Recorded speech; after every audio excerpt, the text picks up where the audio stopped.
Allez, bonjour les loulous. Alors aujourd'hui, début de la 5e période, on va faire en numération un petit peu de révision. Et puis on va essayer d'aller plus loin.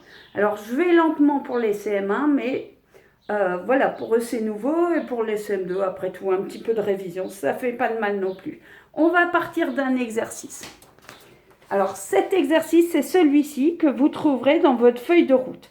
Je vous donne une fraction décimale. Regardez bien la couleur parce que il y aura des choses à me rendre de cette couleur-là.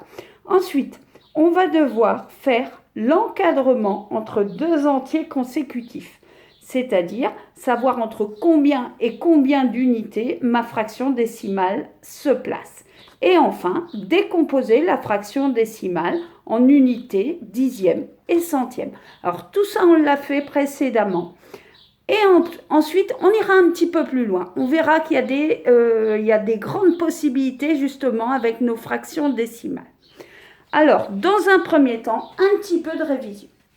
L'unité, voilà, je la place ici, c'est notre grand carré. Ça, c'est l'unité. L'unité, ça vaut 1. D'accord, on est génial.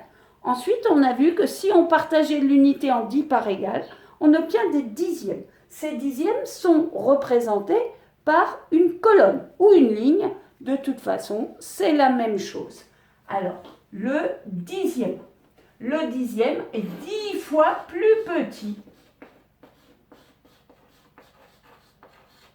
Voilà, le dixième. Très bien. Et enfin, on va repartager le dixième en 10 parts égales, on obtiendra le centième. Mais attention, rien d'impossible, on peut partir d'une unité, partager en 100 pour obtenir le centième. On n'est pas obligé de partir du dixième. Donc, le centième.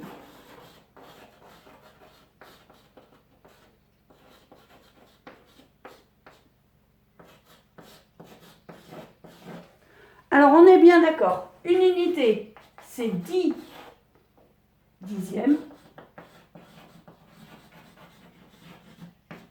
ou 100 centièmes. Bon, ben très bien. À partir de là, maintenant, l'exercice va être relativement facile.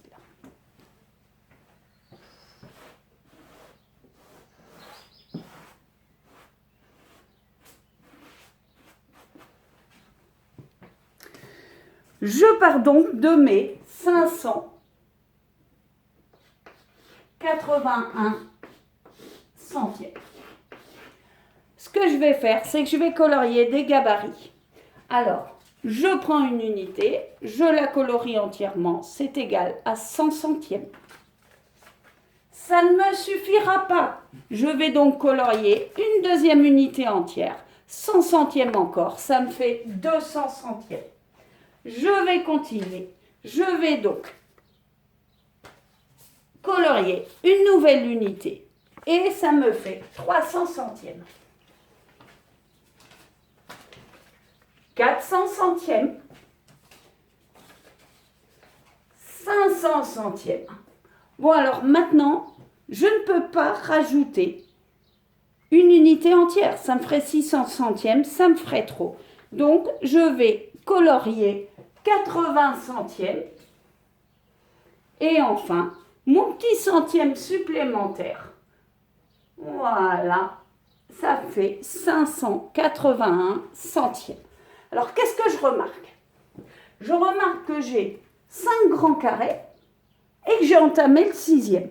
Ce qui veut dire que 581 centièmes, c'est un nombre entre 5 et 6.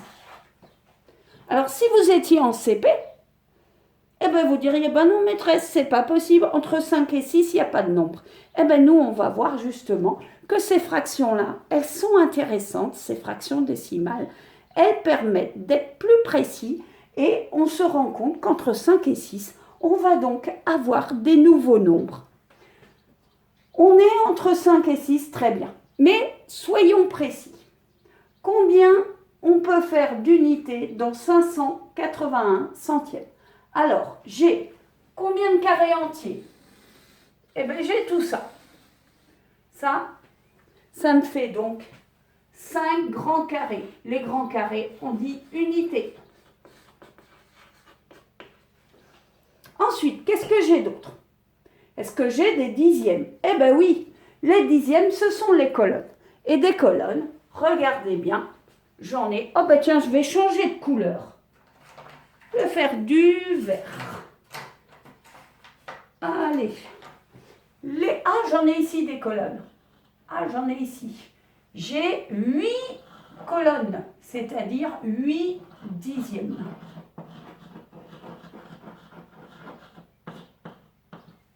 Et enfin, isolé, tout seul, on va avoir, tiens, je vais prendre du rouge, on va avoir cette petite chose-là qui n'est ni un grand carré, ni une colonne, et qui va être le centième. Un centième. Alors, je vais donc décomposer mon 581 centièmes en 5 unités plus 8 dixièmes plus 1 centième. Et ça, la dernière fois, on l'avait déjà fait. Et vous vous rappelez, on retrouvait le 5, le 8 et le 1. D'accord? Alors maintenant, on va aller un peu plus loin. Moi, je vous demande dans votre exercice de calculer 581 divise 100. C'est-à-dire, regardez la fraction. Une fraction, c'est une division. Ça, c'est une barre de division. Donc, à la rigueur, j'ai le droit de calculer 581, c'est la même chose, divise 100. Bon, évidemment, c'est compliqué pour le moment, donc je vous propose une chose. On prend la calculatrice. J'ai ma petite calculatrice, vous avez vu, hein, vraiment la calculatrice de poche. Hein. J'ai ma petite calculatrice et j'y vais.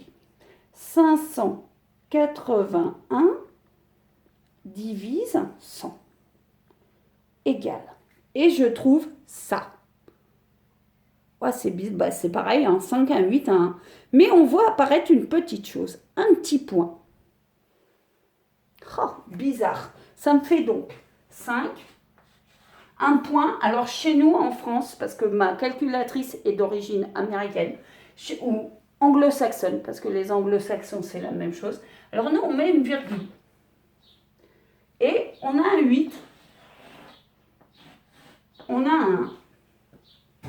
Ce qui veut dire que 581 divise 100, c'est égal à 5,81. Alors qu'on explique bien, la virgule, elle sert à quoi? C'est une manière réduite de dire la même chose que ça. Mais vous imaginez arriver chez le marchand en disant « Oui, voilà, je veux 5 unités plus 8 dixièmes de kilo plus 1 centième de kilo de cerises. » Waouh, je pense que ce serait un petit peu compliqué. Donc, ce qu'on fait, en fin de compte, on utilise une autre écriture qui s'appelle le nombre décimal. Alors, il faut bien comprendre le nombre décimal. La virgule t'indique la position du chiffre des unités. Regardez, chiffre des unités, c'est le 5. On aura derrière le chiffre des dixièmes, qui est le 8. Regardez, on le retrouvait ici. Je me permets, je l'écris en vert. Voilà. On a ensuite le 1 qui correspond au chiffre des centièmes. C'est donc mon nombre décimal, c'est une écriture réduite de mes fractions décimales. Il faut bien comprendre que le 8, c'est le chiffre des dixièmes, le 1, chiffre des centièmes. Alors, si j'écris que ça, c'est un nombre qu'on connaît bien, c'est-à-dire c'est les nombres qu'on a appris en CP, même en grande section et tout ça. Donc en fin de compte, c'est ce qu'on appelle les unités. Et là, après les unités, dès que je mets une virgule, je vais avoir ce qu'on appelle la partie décimale. c'est-à-dire elle comprend dixième, centième, et on pourrait imaginer aller un peu plus loin, des millièmes, des 10 millièmes et autres. Ces nombres sont intéressants parce qu'ils se situent entre deux nombres entiers, c'est-à-dire ça va permettre d'être plus précis dans des mesures, c'est utilisé dans la vie de tous les jours, dans les prix, vraiment le nombre décimal est utilisé dans la vie de tous les jours. Bon, ben j'espère que cette vidéo vous aura aidé. Continuez à faire la suite de l'exercice. Et puis, surtout, utilisez vos gabarits. Je vais vous en remettre avec la fiche d'exercice. Je veux du coloriage pour le moment. Et ça, c'est impératif pour les CM1. Bon courage. À plus.